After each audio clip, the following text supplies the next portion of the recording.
बिस्मिल्लाहिर्रहमानिर्रहीम। नेक्स्ट हमारे पास है go back N A R Q and selective repeat A R Q. हमने स्टॉप एंड वेट पे बात की थी। हमने कहा था स्टॉप एंड वेट प्रोटोकॉल जो है वो इनएफिशिएंट हो जाता है क्योंकि हमें हर फ्रेम को भेजने के बाद उसकी एक्नॉलेजमेंट का वेट करना पड़ता है, जबकि go back N A R Q efficiency को इम्प्रूव करता है क्योंकि हम डब्ल्यू फ्रेम्स, एक हमारे पास जो स्लाइडिंग विंडो है, उस विंडो साइज के फ्रेम, विंडो में जो फ्रेम्स आ रहे हैं हम वो भेज सकते हैं, सेंड कर सकते हैं रिसीवर पे without waiting for an acknowledgement. So हम इसके लिए जब हम इसको without waiting for acknowledgement frames को भेज रहे हैं, सो दैट मीन्स कि हमारे पास एफिशिएंसी इंप्रूव हो रही है। Pipelining, this is also called pipelining. Pipelining means के जब हम टास्क परफॉर्म कर रहे होते हैं तो फ्रेम जीरो को जब हमने सेंड किया, हमने फ्रेम जीरो की एक्नॉलेजमेंट अभी तक रिसीव नहीं हुई तो हमने फ्रेम वन भेज दिया। दैट मीन्स के सेवरल टास्क जो है वो स्टार्ट हो रहे हैं before the first one is finished. और फ्रेम्स को हमें सीक्वेंशली नंबर्ड करना होता है। वो जो सीक्वेंस नंबर होता है वो हम फ्रेम के हेडर में इंक्लूड करते हैं। फ्रेम अगर सीक्वेंस नंबर की हम रेंज की बात करें तो वो हमारे पास 0 to 2 power m minus 1 होता है, जो मैंने लास्ट स्लाइड में बताया था कि हम फ्रेम को नंबर्ड करते हैं, जिसको हम कहते हैं वो सीक्वेंस नंबर है। फॉर एग्जाम्पल अगर मेरे पास m3 है तो 0 to 7 फ्रेम्स को नंबर किया जाएगा, सीक्वेंस नंबर रेंज होगी 0 से 7। ये आपको शो की गई है 0 से 7, अगेन 0 से 7, फिर 0 से 7।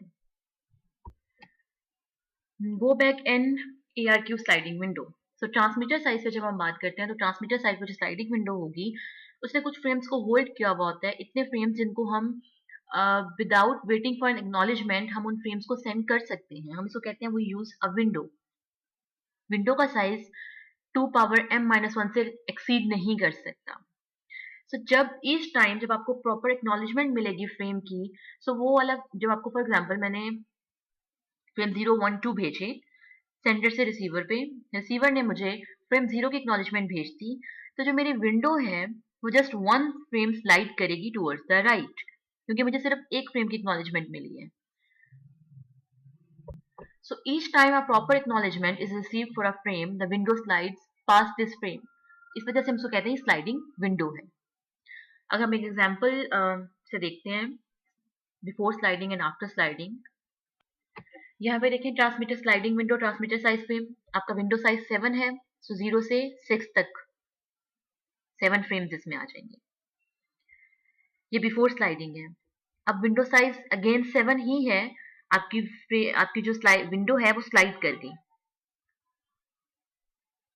2 मोर फ्रेम्स उसमें ऐड हो गए, राइट साइड पे स्लाइड कर गई। दैट मीन्स जो 0 और 1 फ्रेम सेंड किया और इन फ्रेम की एक्नॉलेजमेंट हमें रिसीव हो गई है, दैट्स वाई हमारी विंडो आगे स्लाइड कर दी है।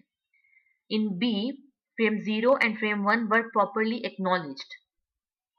कि जब फ्रेम की एक्नॉलेजमेंट रिसीव होगी तभी आपकी विंडो आगे स्लाइड करेगी। ये आपकी ट्रांसमीटर साइड की स्लाइडिंग विंडो है। Receiver sliding window, receiver side पे गो बैक एनएआरक्यू में स्लाइडिंग विंडो का साइज 1 होता है ऑलवेज। रिसीवर को पता होता है कि अब मुझे ये वाला फ्रेम रिसीव होगा। अगर उसको कोई और फ्रेम रिसीव हो जाए जो कि आउट ऑफ सीक्वेंस अराइवल हो तो वो उसको फौरन से डिस्कार्ड कर देगा। अगर राइट फ्रेम अराइव हो जाए तो विंडो आपकी स्लाइड कर जाएगी to the next expected frame. इसको भी हम एक एग्जांपल से देखते हैं। यहाँ पे देखें विंडो का साइज गो बैक एनएआरक्यू में रिसीवर साइड पे 1 होता है ऑलवेज। उसको रिसीवर को पता है कि उसको ये वाला फ्रेम रिसीव होगा। जब उसको ये फ्रेम रिसीव हो गया,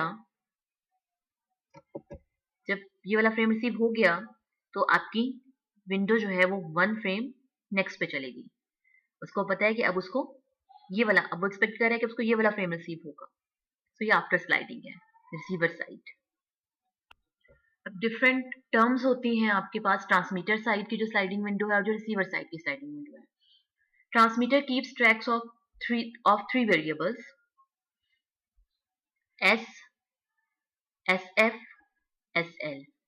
SF means sequence number of the first frame in the window.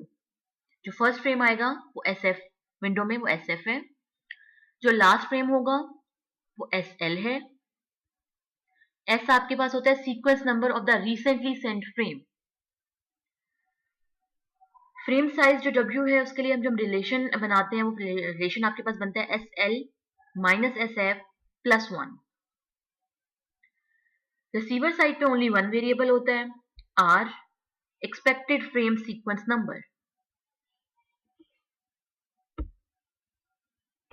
Diagram से देखते हैं इस चीज को। ये सेंडर विंडो है और ये रिसीवर विंडो है। अब सेंडर विंडो पे देखें, फ्रेम्स एक्नॉलेज्ड। यहाँ इस साइड पे जो फ्रेम होते हैं उनकी एक्नॉलेजमेंट रिसीव हो चुकी होती है। इस साइड पे जो फ्रेम्स होते हैं वो वेटिंग टू बी सेंड होते हैं। अब यहाँ पे देखें, ये आपकी स्लाइडिंग विंडो है। S F first frame, S L last frame, S आपका sequence number of the recently sent frame. अभी स्टार्ट में दोनों एस एफ और एस जीरो को ही पॉइंट कर रहे हैं। रिसीवर साइड पे ये frames received and acknowledged, frames that can not be accepted. ये वाला रिसीवर जो आपका ये वाला फ्रेम है, अब ये वाला रिसीव होगा। रिसीवर एक्सपेक्ट कर रहा है कि उसको ये वाला फ्रेम मिलेगा। नेक्स्ट है टाइमर एंड एक्नॉलेजमेंट। जैसे ही ट्रांसमीटर फ्रेम सेंड करता है, फ्रेम सेंड करने के साथ ही वो टाइमर स्टार्ट कर देता है और उस फ्रेम की कॉपी भी अपने पास सेव करता है। रिसीवर के साइड पे कोई टाइमर नहीं होता। रिसीवर एक्नॉलेजमेंट सेंड करता है अगर उसको फ्रेम रिसीव हो जिसमें कोई एरर ना हो और वो इन ऑर्डर हो। इन ऑर्डर मीन्स कि जो फ्रेम वो एक्सपेक्ट कर रहा था उसको वही फ्रेम रिसीव हुआ है, तो फ्रेम रिसीवर उसकी एक्नॉलेजमेंट भेज देगा। अगर रिसीवर कोई ऐसा फ्रेम रिसीव कर रहा है जो डैमेज्ड है या आउट ऑफ सीक्वेंस फ्रेम है, कोई ऐसा फ्रेम है जो वो एक्सपेक्ट नहीं कर रहा था, तो रिसीवर साइलेंटली उस फ्रेम को डिस्कार्ड कर देगा, कोई एक्नॉलेजमेंट नहीं भेजेगा। जब वो साइलेंटली उसको डिस्कार्ड कर देगा तो सेंडर साइड पे कोई एक्नॉलेजमेंट नहीं आएगी। दैट मीन्स के सेंडर का टाइम एक्सपायर हो जाएगा। तो इन रिटर्न ट्रांसमीटर क्या करेगा, वापस जाएगा और सारे फ्रेम सेंड करेगा starting from the non acknowledged frame. इसको हम कहते हैं गो back NARQ। For example, transmitter ने 6 फ्रेम ऑलरेडी भेज दिए, बट थर्ड फ्रेम तक जब थर्ड फ्रेम आया तो थर्ड फ्रेम में टाइमर एक्सपायर हो गया without receiving N acknowledgement for it. तो अब ट्रांसमीटर को 012 की तो एक्नॉलेजमेंट मिल चुकी थी। थर्ड का जब टाइमर आउट हुआ तब तक एक्नॉलेजमेंट नहीं आई, तो ट्रांसमीटर वापस जाएगा और 3, 4, 5, 6 सारे फ्रेम्स दोबारा से सेंड करेगा। इसे हम कहते हैं गो बैक NARQ। डायग्राम से देखते हैं, आपको ज्यादा क्लियर हो जाएगा। SF first frame, SL last frame, S। अब यहाँ पे S और SF फर्स्ट में तो स्टार्ट में दोनों सेम होंगे। फ्रेम 0 भेज दिया, रिसीवर 0 एक्सपेक्ट कर रहा था, उसको 0 मिल गया। फ्रेम 1 भी भेज दिया, क्योंकि हमने कहा था गो बैक NARQ एक्नॉलेजमेंट का वेट नहीं करता। फ्रेम 1 भी भेज दिया। अब 0, 1, 2 ये 3 फ्रेम्स जो स्लाइडिंग विंडो में आ रहे हैं, ये तीनों frames without waiting for acknowledgement send किए जा सकते हैं। जब फ्रेम 1 भेज दिया, एक्नॉलेजमेंट 2 रिसीव हुई। दैट मीन्स कि 0 और 1 दोनों करेक्टली रिसीव हो गए हैं। अब रिसीवर कौन सा फ्रेम एक्सपेक्ट कर रहा है, 2। जब एक्नॉलेजमेंट 2 चली गई, एक तो उसने फ्रेम 2 भेजा, फ्रेम 2 भेजने के साथ ही विंडो को 0, 1 की एक्नॉलेजमेंट रिसीव हो गई थी। आपकी विंडो जो है वो राइट साइड पे 2 स्लाइड कर दी है। फ्रेम 2 आ गया, आपको एक्नॉलेजमेंट 3 रिसीव होगी। अब इसमें एक्नॉलेजमेंट आपको 1 by 1 भी रिसीव हो सकती है, 2 फ्रेम्स की इकट्ठी एक्नॉलेजमेंट भी आ सकती है। अब यहाँ पे देखिए 0, 1 की एक्नॉलेजमेंट रिसीव हो रही है। यहाँ पे आपने फ्रेम 2 भेजा, आपको एक्ट 3 मिल रहा है। दैट मीन्स कि अब रिसीवर फ्रेम 3 एक्सपेक्ट कर रहा है। अब 2 की एक्नॉलेजमेंट रिसीव हो गई। अब आपकी जो स्लाइडिंग विंडो है 1 मोर मूव कर जाएगी इस साइड पे। और ये जो S वाला होता है, ये वो वाला फ्रेम होता है जो हम सेंड कर रहे होते हैं। राइट। गो back NARQ lost frame operation. अब देखिए यहाँ पे फ्रेम 0 भेजा, फ्रेम 1 भेज दिया, एक्नॉलेजमेंट 2 आई। एक्नॉलेजमेंट 2 आ गई, दैट मीन्स कि 0 और 1 हमें करेक्टली रिसीव हो गए हैं रिसीवर पे, तो आपकी स्लाइडिंग विंडो जो थोड़ा सा स्लाइड कर जाएगी। ये आ गई स्लाइडिंग विंडो। अब फ्रेम 2 भेजा, फ्रेम 2 कहीं पे लॉस हो गया। फ्रेम 3 भी भेज दिया। फ्रेम 3 जब यहाँ पे आएगा वो डिस्कार्ड हो जाएगा, क्योंकि जो रिसीवर एंड है वो तो फ्रेम 2 एक्सपेक्ट कर रहा था। फ्रेम 3 डिस्कार्ड हो गया। अब यहाँ पे टाइमर स्टार्ट हुआ है, टाइमर आपका आउट हो गया, आपको एक्नॉलेजमेंट नहीं मिली। जब एक्नॉलेजमेंट नहीं मिलेगी तो आपका जो ट्रांसमीटर है, जो सेंडर है, वो वापस जाए, किसकी एक्नॉलेजमेंट नहीं मिली? फ्रेम 2 की नहीं मिली। ट्रांसमीटर वापस जाएगा फ्रेम 2 पे और फ्रेम 2 और 3 को दोबारा से रीसेंड करेगा। अब फ्रेम 2 की एक्नॉलेजमेंट मिल गई है एट 3, विंडो आपकी स्लाइड कर जाएगी। नेक्स्ट एक छोटा सा क्विज है आप लोगों के लिए विंडो साइज कंडीशन पे। हमने बात की थी कि गो बैक NARQ में जो विंडो का साइज है वो less than equal to 2 power m minus 1 होगा, या आप कह सकते हैं कि विंडो का size less than 2 power m होगा। विंडो साइज 2 पावर m के इक्वल नहीं हो सकता। सो आपके पास दो फिगर्स गिवन है, आपने इन दोनों फिगर्स को कंपेयर करना है। कंपेयर करने के बाद आपने बताना है why we need this condition. Next हमारे पास लास्ट प्रोटोकॉल है selective repeat ARQ। Go back NARQ में हमने कहा था कि हमारे पास विंडो साइज जो है रिसीवर का वो सिर्फ 1 होता है। मीन्स कि गो बैक NARQ सिंप्लीफाई कर रहा है जॉब ऑफ द रिसीवर। नहीं, रिसीवर सिर्फ एक कंट्रोल वेरिएबल R का ट्रैक रख रहा है। आउट ऑफ सीक्वेंस फ्रेम्स आएंगे और सिंपली उसको ड्रॉप कर देगा, बफर नहीं करेगा। लेकिन ये प्रोटोकॉल इनएफिशिएंट हो जाता है नॉइसी लिंक्स के लिए, क्योंकि वहां पे प्रोबेबिलिटी ऑफ डैमेज फ्रेम बहुत ज्यादा हो जाती है, हाई हो जाती है। इट मीन्स कि हमें रीट्रांसमिशन अगेन एंड अगेन हमें रीट्रांसमिशन करनी पड़ती है। जब हम रीट्रांसमिशन बार बार करेंगे that uses up the bandwidth of the link. So more efficient mechanism जो हम यूज करते हैं वो है सिलेक्टिव रिपीट ARQ। उसमें हम क्या करते हैं, हम सारे जो डैमेज फ्रेम्स हो, जो फ्रेम डैमेज है, हम उस पर जाके नेक्स्ट वाले सारे फ्रेम्स रिट्रांसमिट नहीं करते। हम सिर्फ ओनली वही फ्रेम रिट्रांसमिट करते हैं जो डैमेज होता है या जिसकी एक्नॉलेजमेंट रिसीव नहीं होती। Not all and frames. जैसे हमने गो बैक NARQ में कहा था कि हमारे पास फ्रेम 2 की एक्नॉलेजमेंट रिसीव नहीं हुई थी, तो हमने फ्रेम 2 पे वापस गए और फ्रेम 2 पे जाके हमने फ्रेम 2, 3, 4 जितने भी हम पहले ट्रांसमिट कर चुके थे, हमने वो दोबारा से रीट्रांसमिट किए। सेलेक्टिव रिपीट ARQ में ऐसे नहीं होता। सेलेक्टिव रिपीट ARQ में सिर्फ वही फ्रेम रीट्रांसमिट होता है जो कि डैमेज्ड होता है, क्योंकि रिसीवर पे का विंडो साइज 1 नहीं होता, 1 से ज्यादा होता है। सेंडर और रिसीवर का विंडो साइज सेम होता है सेलेक्टिव रिपीट ARQ में, तो रिसीवर जो है वो रिसीव फ्रेम्स को बफर्ड करता जाता है। आगे हम देखते हैं सेलेक्टिव रिपीट ARQ कैसे काम करता है। नेक्स्ट हम देखते हैं सिलेक्टिव रिपीट ARQ के ट्रांसमीटर एंड रिसीवर विंडोज। जब हम विंडोज की बात करते हैं, transmitter and receiver selective repeat ARQ के हम कहते हैं कि दोनों का साइज सेम होता है, विंडोज का साइज सेम होता है। गो बैक NARQ में रिसीवर का साइज 1 था, जबकि सेलेक्टिव रिपीट ARQ में ट्रांसमीटर और रिसीवर के विंडो का साइज सेम होता है।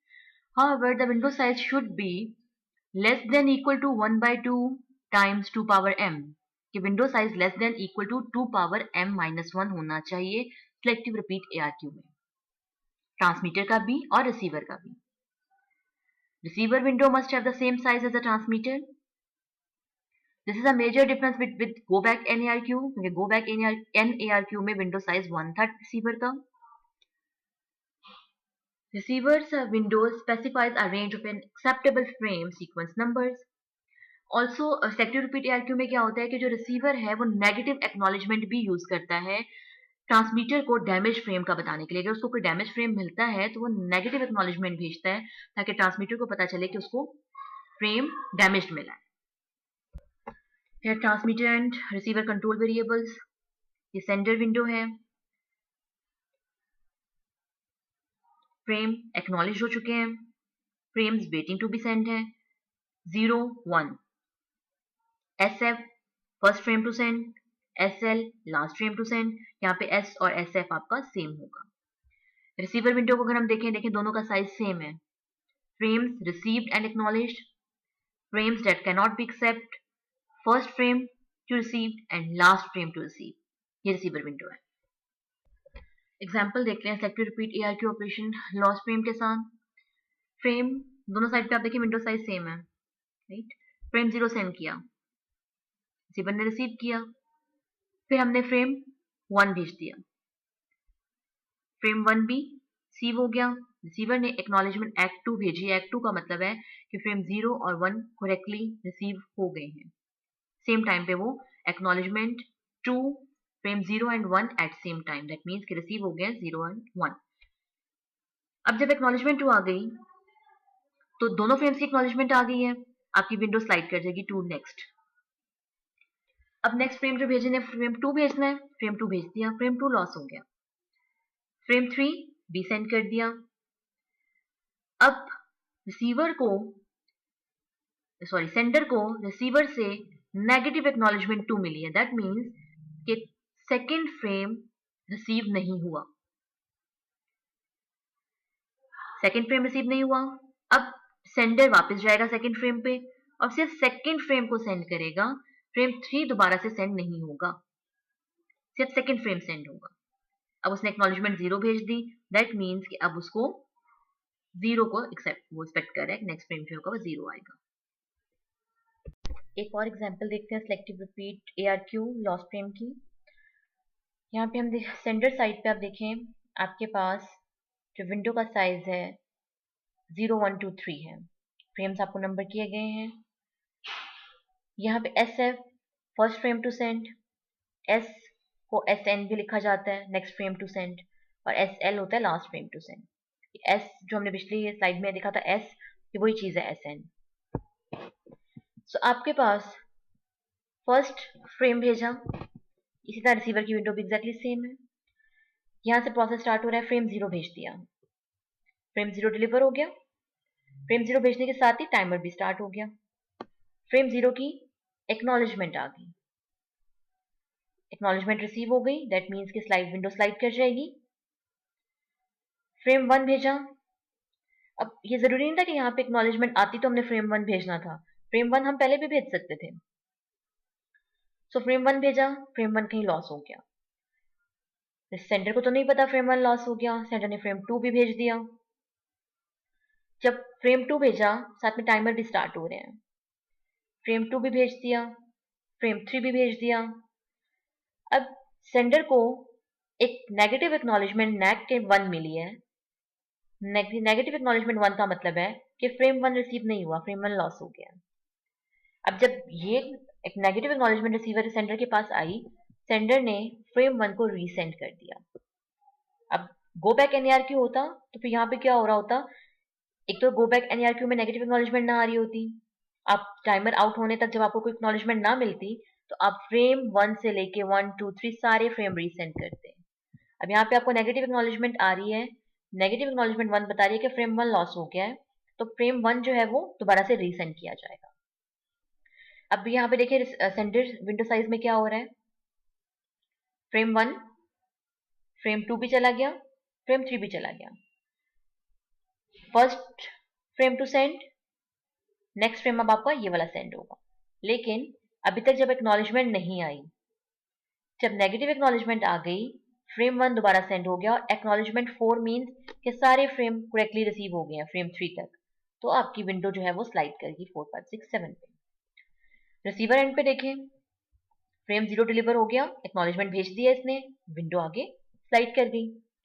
अब विंडो जो है वो एक्सपेक्ट कर रही है यहाँ पे इस विंडो में कि फ्रेम RN क्या है, 1 है, लेकिन फ्रेम 1 तो लॉस हो गया, फ्रेम 2 रिसीव हुआ है, तो उसने 2 को, यहाँ पे देखिए 2 को रेड किया हुआ है, 2 को डिस्कार्ड नहीं किया उसने। अगर गो बैक NARQ होता तो 2 को डिस्कार्ड कर देता, क्योंकि वो विंडो साइज सिर्फ 1 था। अब यहाँ पे उसके इस विंडो साइज में 2 है कि उसको फ्रेम 2 रिसीव होना है, बट वो पहले रिसीव हो गया, उसने इसको बफर में डाल दिया। अब 3 को भी उसने रिसीव कर लिया, नेगेटिव एक्नॉलेजमेंट भेजी 1 दोबारा से आया।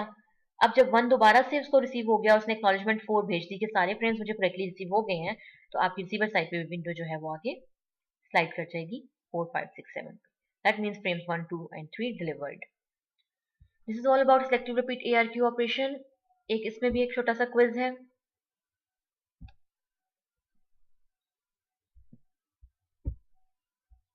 विंडो साइज कंडीशन पे ही, जैसे हमने गो बैक NARQ में कहा था कि window size less than 2 power m-1 होना चाहिए, इसी तरह हम यहाँ पे कह रहे हैं कि हमारे पास window size less than 2 power m होना चाहिए। विंडो साइज आपका 2 पावर m के इक्वल नहीं हो सकता। ये चीज क्यों नहीं हो सकता, why we need this condition, हमें ये चीज यहाँ पे आप इन दोनों डायग्राम्स को देखिएगा और यहाँ पे इसको शो करें कि ये window size equal to 2 power m क्यों नहीं हो सकता, ऐसी क्या कंडीशन है कि अगर हम 2 पावर m रखेंगे तो क्या इसमें प्रॉब्लम होगा। I think this is all about the noiseless and noisy channel error and flow control mechanism. ये टॉपिक यहाँ पे एंड हो गया है। नेक्स्ट क्लास में हम न्यू टॉपिक स्टार्ट करेंगे।